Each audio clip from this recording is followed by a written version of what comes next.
I'm Dr. Brinen at Vanderbilt University Medical Center, and today we're going to talk about a nice, simple, quick intervention to use to help people who are having trouble with motivation, getting going in the morning. Particularly, we're going to be targeting Avolition, but we'll talk about other applications of this intervention. It's a nice, simple one. It's called the Get Up and Go routine. So when we're talking across disorders, really we're going to be thinking about that at the core of a lot of the interventions that we're going to be doing, activity is going to be key. Activity gives us a number of benefits, right? It increases access to energy and motivation. It reduces the time that we have for things like worrying. It increases engagement in meaningful pursuits. Reduces time for voice hearing. It will increase sleep pressure so that we're more likely to sleep through the evening, and increases opportunities to relearn safety in our environment. Avolition, right, which is one of the negative symptoms of schizophrenia, is a decrease in the pursuit and persistence in meaningful activities, right? So this is a nice, simple, early block to many of the things we're going to try to do in therapy. So it's hard to get around avolition unless we target it directly. So a get up and go routine is also going to be helpful in a number of other treatments that we're going to do. It can target things like morning worry, right? People who sort of wake up first thing in the morning, lay in bed and worry. So if we're doing something like a worry postponement intervention, a get up and go routine will help us with that. Voice hearing, right? People who wake up in the morning and just hear their voices, we can use the get up and go routine to target that. People who have trouble with problems with sleep, there are a number of sleep modules out there, sleep treatments, where a get up and go routine is going to help in that sort of 24-hour solution to a 24-hour problem. Even when we're working with individuals with depression, oftentimes a get up and go routine can help them to sort of get over that initial hump. Even for individuals who are taking medication and talking about feeling really lethargic in the morning and tired, a get up and go routine can actually be really helpful versus trying to move around the medicines that they might be taking. You may start by trying a get up and go routine to see if we can help them get that energy to get over the top of it. So let's start by thinking about what belief are we targeting? In the get up and go routine, we're targeting a very specific belief called the conservation of energy belief. It's this idea of I can't do things until I get the energy. How many people have heard somebody say, "Oh, I'd love to, doc, but I just don't have the energy for it"? The problem with it is when I have this belief, inactivity leads to lowered motivation. And when I have lowered motivation, that leads to more inactivity. And around we go. So we continue to have that problem. The mistake that the individual is making is that they believe that energy has to precede activity. But in reality, activity often precedes energy. If you think about, say, when you worked out this morning, or if you worked out this morning, you may have woken up this morning, and when you went downstairs, you looked at your sneakers, you probably didn't have a lot of energy. You probably didn't have a lot of motivation. You probably weren't going, "Oh yeah, I can't wait to do this." But just, you may have tied on your shoes, or you got down and started doing your stretch, and then all of a sudden, once you got going, the motivation came. Or maybe you put on some headphones and listened to some music, and that music helped you to get going. So the mistake people are making when they say, "I can't do it until I get the energy," is that in fact, activity often precedes energy. So the intervention we're going to focus in on is this get up and go routine. We're going to target energy as early as possible. So I'm just going to ask you guys, what gets you guys going first thing in the morning? How do you get the energy? What gets you kind of moving to do the things you have to do? Take a moment, think about it.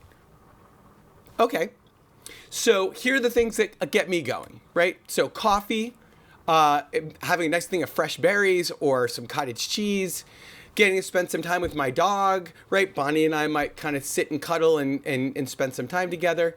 Listening to some music or a podcast gets me going. I'll oftentimes go for a walk, or I'll go for a run in the morning. Taking some time for spirituality. Any of these things get people going first thing in the morning.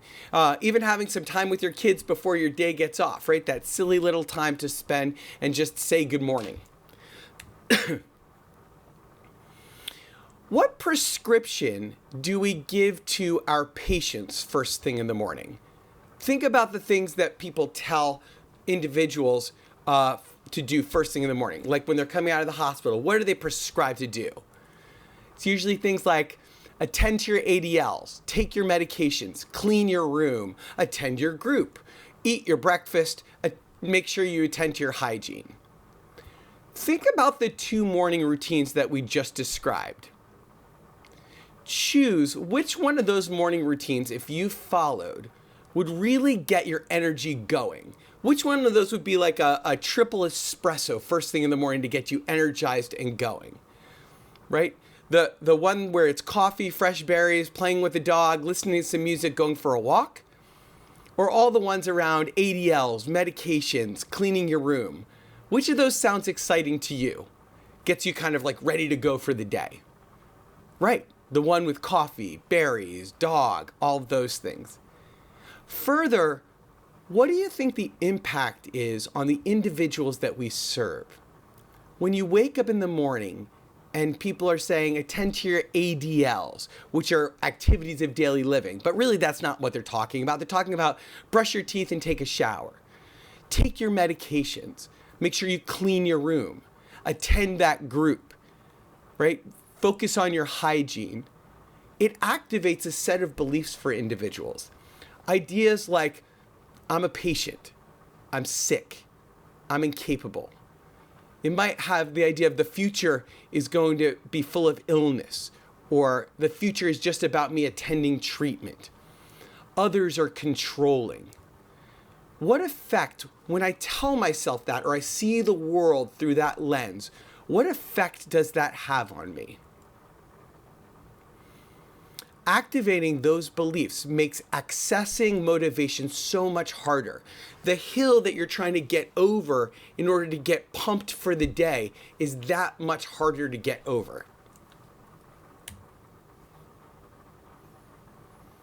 So that's where we get to the get up and go routine. We want to make the morning routine as engaging as possible, right? Even extra engaging if we can. Pack it with lots of energy increasing activities, and then plan for some of the other obstacles that might come up first thing in the morning. Include behaviors that are incompatible with those obstacles. Obstacles could be stuff like worry, voice hearing, anger and aggression or frustration, right? Really can focus on those obstacles that could make it difficult to do your daily routine early on in the morning. So let's think about how would we implement the get up and go routine. So we want to be systematic every time we do one of these interventions. So the first thing would be, we're going to review their current morning routine. Find out sort of like, oh, what does your morning look like right now? Identify if they're having trouble getting up. If they have one of those conservation of energy beliefs, right?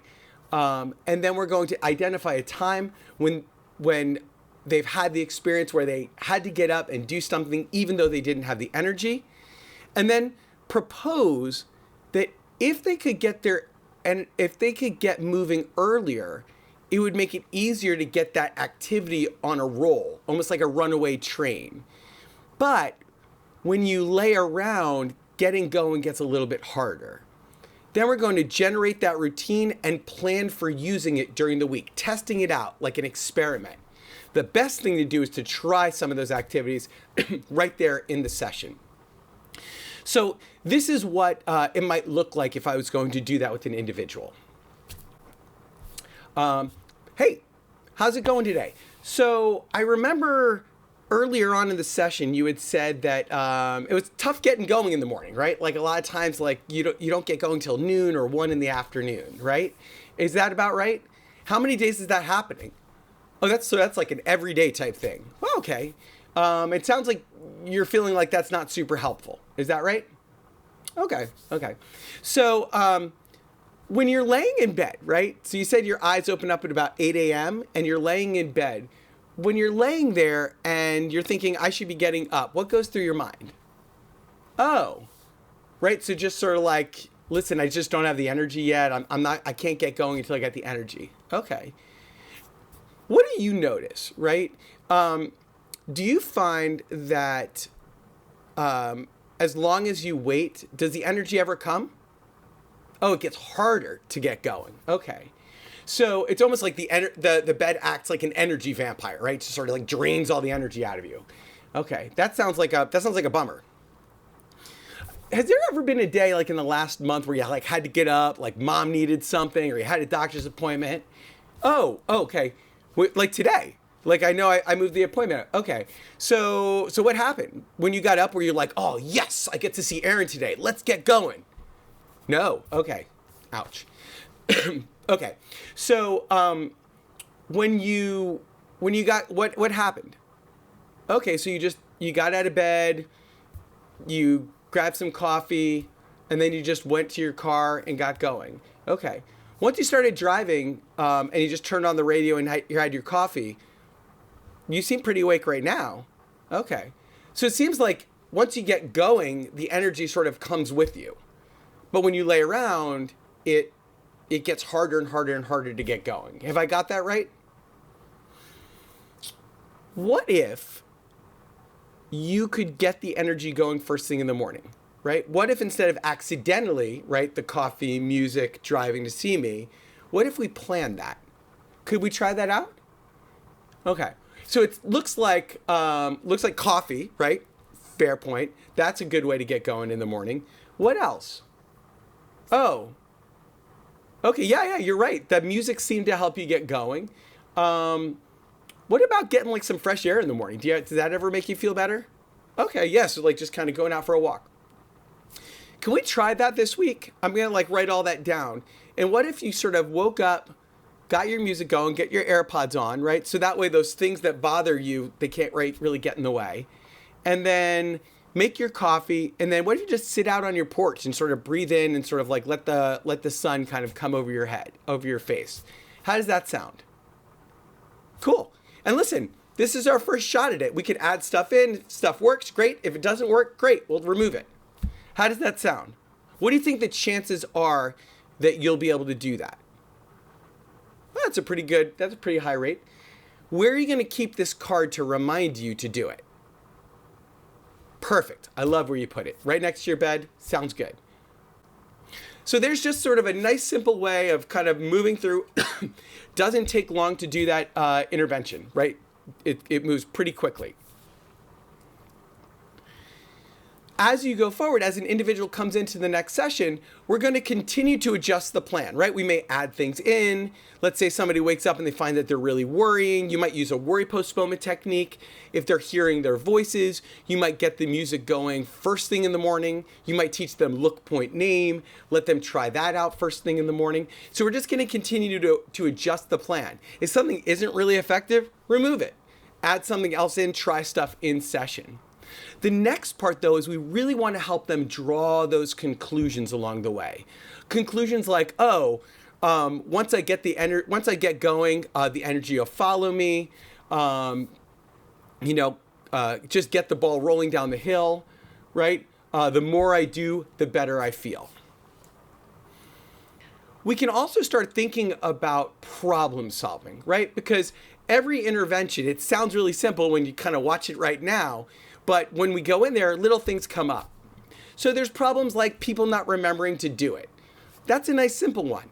We can use electronic things to remind them, things like alarm clocks that just, instead of the alarm going off, it'll list all of the things that they're going to try to do. You can have them at night review it. So if they're taking medicine at night, you might put a copy of the card with their medicine. So they take each of their medicines, then they take the card and they read the card. So it's just sort of another one of the medicines in there. Thinking about other sort of reminders to do that. Getting family members on board to try and help. That can be really good as well. People might just sort of not try it. If they don't try it, we can return back to the rationale and think it through. The good news is, though, if somebody goes a whole week and doesn't try it, you actually have 7 days of data to process about when they lay around, they have less energy. So now you can try the opposite, right? Let's try getting up and let's try doing something instead. Sometimes they might find that it just doesn't work. They get up, they try stuff. We can do it. We can really walk through a chain analysis to see what exactly are they trying and why is it not working, right? It may be that they're actually laying around for a little while. It may be that the things that they talk to you about sounded like they'd be engaging, but they're actually not very engaging. They things that they don't really like at all. And so we just can sit here and problem solve it. They might have another symptom that's getting in the way, and we can target that symptom with another intervention. And that brings us to those unforeseen obstacles. The final part is really thinking about, there could be practical barriers that the person has. So for example, if they want to listen to music in the morning, they might not have a device to listen to music on. Or if they want to have breakfast in the morning, they may not have a place to hold on to their breakfast for a breakfast that might need to be refrigerated per se. So really kind of checking in on, are there actual practical barriers that we can help solve as we're getting into it. So that's just a quick introduction to a get up and go routine. I hope it's nice and easy. If you use it, let me know how it went. And thanks as always for joining me, and I hope this little clinical bite was helpful. Have a good day, and I'll see you in the next clinical bite.